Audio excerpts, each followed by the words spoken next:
Welcome to episode 117 of Rebirth Revolution. My name is Melissa Olson. Here we are, a couple of days before Christmas. People may or may not be gathering, but I want you to be prepared if, in fact, you are going to be with others. Ram Dass once said, "If you think you are enlightened, spend a week with your family." I totally get that. It is one thing to find inner peace in your day-to-day life, and quite another to find it while in the midst of others. People are complicated. In the average grouping, there are different generations represented. Each has a totally different vibe. One thing that really annoys me is when older people generalize about younger generations. They have all sorts of opinions about how they were raised, the way their lives were easier, the crazy things that they believe, and why they think they might not be up to the job of being mature humans on this planet. But the fact is, the generation that can be assessed in these areas is the generation I belong to, the boomers. The boomers have had the wheel, they have done their thing, they have made their choices, and the world that we see right now is very much a reflection of the boomers' values, visions, and capabilities. For that reason, the boomers should, in any family setting, take a seat. They should drop their judgment lest they be judged. They should listen much more than they talk. While it is unfair to take pot shots at the young people who have had no hand in making the world what it is now, and still have little to no power to change it, it is fair to hold the boomers accountable. Here are some thoughts I first aired in April of 2020. I still stand by what I said. The people who are just entering adulthood right now are a special bunch. They will not have the carefree exit from childhood that many of us did.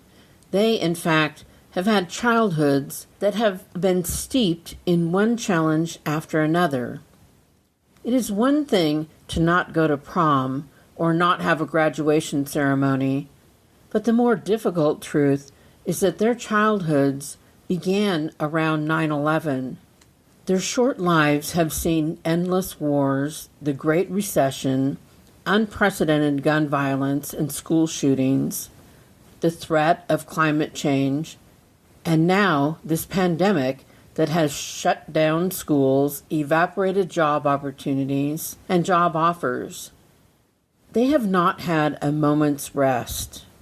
Young people have been told that they need advanced degrees with the mountain of insurmountable debt that racks up, and then they are supposed to be grateful to accept an unpaid internship.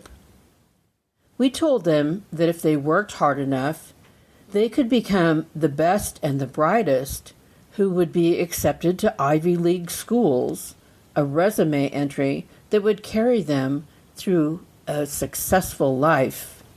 Turns out that was a lie, because many of those college admission spots were already reserved for the children of alumni. Both the parents and the children didn't have the smarts or the work ethic to actually earn their spot there. They just had the money and power to make it happen for them and every generation to follow. The system was, and still is, rigged. The truth is that we are leaving them a world that is massively broken, and we had a very large hand in the destruction. To add insult to injury, we tell them that their opinions of what we're doing and have done are not valid because they're too young to know. Oh, they know, and they know that is an easy statement to make when you know you won't be around to pick up the pieces. As each disaster unfolds, there are those who say, "This is not the time for politics." That sentiment only makes sense to those who do not want to acknowledge the role that politics is playing in creating and exacerbating each and every challenge we face. The young people are speaking to their very real concerns for the future, their future. The older voices don't want to hear it because what they say carries with it accountability and the necessity for change. We older people have had our chance. What we did with it was to allow the game to be rigged in favor of the few at a steep cost to the many. We are not leaving behind a government that works. In fact, we may not even be leaving them a democracy. They will not inherit an economy that works for all, a society that is safe, or a planet that is sustainable. We are leaving them corruption, division, and mayhem. We were the greed is good generation, and that attitude polluted every single aspect of life in this school. Again, remember what Einstein said. We can't solve problems by using the same kind of thinking we used when we created them. The problem with older people and older thoughts is that as we age, we become more resistant to change. We become less willing to be wrong. We think our age grants us some special status that we really have not earned. This all keeps us locked into thinking the same thoughts and making the same mistakes over and over again. This results in us listening to the very voices that perpetuate everything that is destroying us. Last week I talked about the need to get the stories of our elders preserved for future generations. I think clear vision of what is in our rearview mirror is essential to knowing where we want to go next. This week, I want to turn the tables. This is exactly the time when the elders need to ask the young people about their lives, their hopes, their dreams, and their fears. This is when the elders need to listen and not say a word to defend what has been done. This is the exact time when we need to find out what we can do to help, or at least find out what we are doing that continues to make it worse. It won't matter in the least what you did with your life if, at the end of it, you recreate that scene from Mad Men where you've had a wonderful picnic in the park, after which you stand up, shake out your blanket, and drive off with all your garbage strewn on the grass.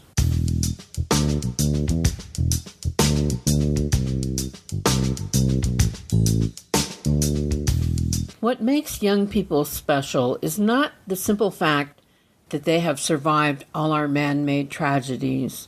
What makes young people special is that so many of them are really smart, and many entered this earth school at the higher levels of spiritual awareness. I'm not talking about them being religious. I'm talking about them embracing the attributes of those at the higher levels. They are more empathetic. They have integrity. Fewer of them are given to the senseless judgments of others that have plagued previous generations. More of them are willing to stretch all the existing boundaries that we created around gender, sexuality, social norms, and the source of us all. They are less willing to just go along to get along, and that's the gold. Going along is what got us in this shape. Our unwillingness to step out of line, which may draw attention to ourselves, is a powerful deterrent to change. Through our mismanagement, we have shown them every failure in every system that makes up this earth experience. My feeling is that they chose to come here at this time, in the middle of this mess, because they do have solutions.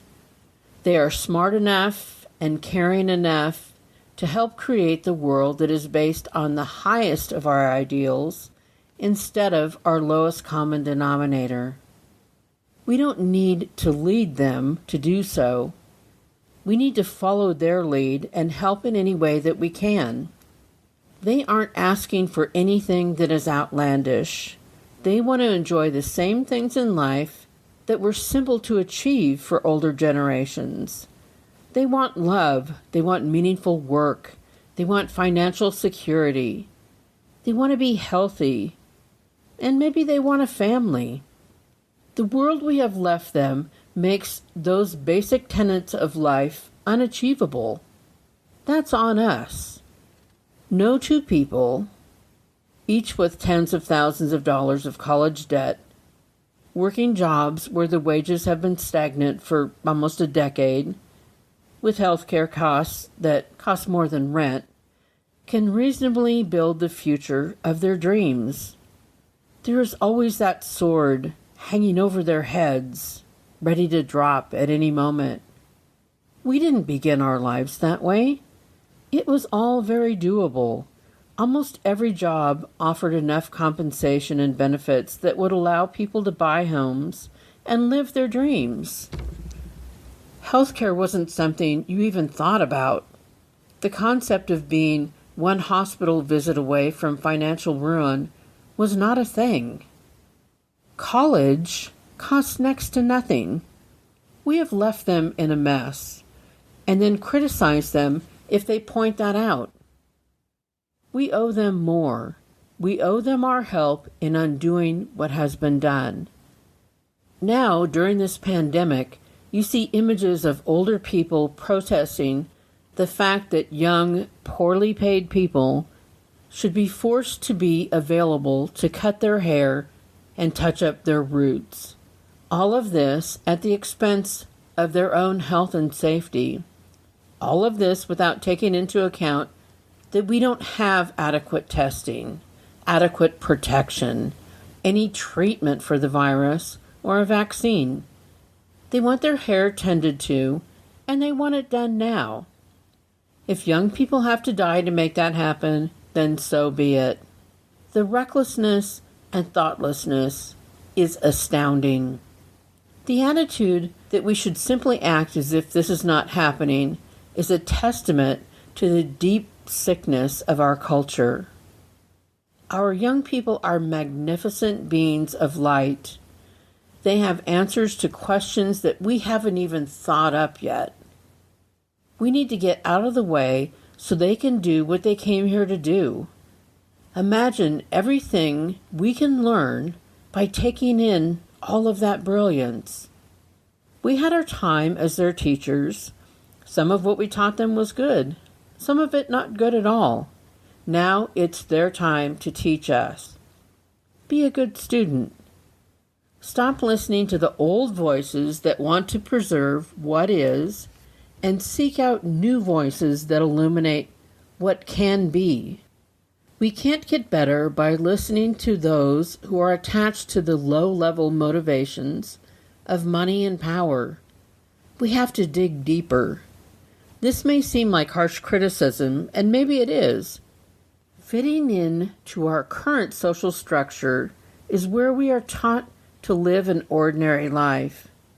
Once you grow past that, once you see how limited and unsupportable the current structure is, you're ready to create your own world.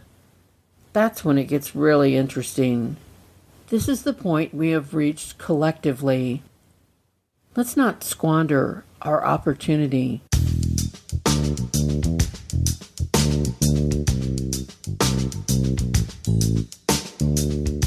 Thanks for returning for another week of Rebirth Revolution. I've enjoyed doing this with you during these ridiculous times. Here's hoping that 2022 brings lots of joy to balance out all the challenges we will surely face.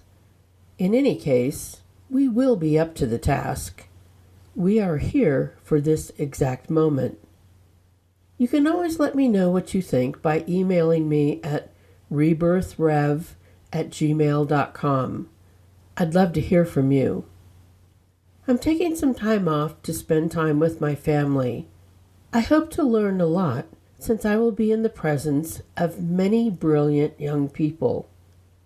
Rebirth Revolution will return on January 13th when we will go into the New Year's resolutions for 2022.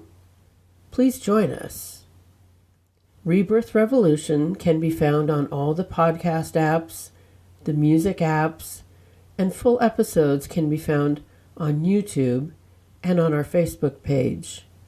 Please subscribe, download, and share whenever possible. Until we next meet, have some deep conversations with those who are here and those who have left. Respect your youngins. Get vaccinated if you haven't already and wear a mask. And always look for the joy in each and every moment.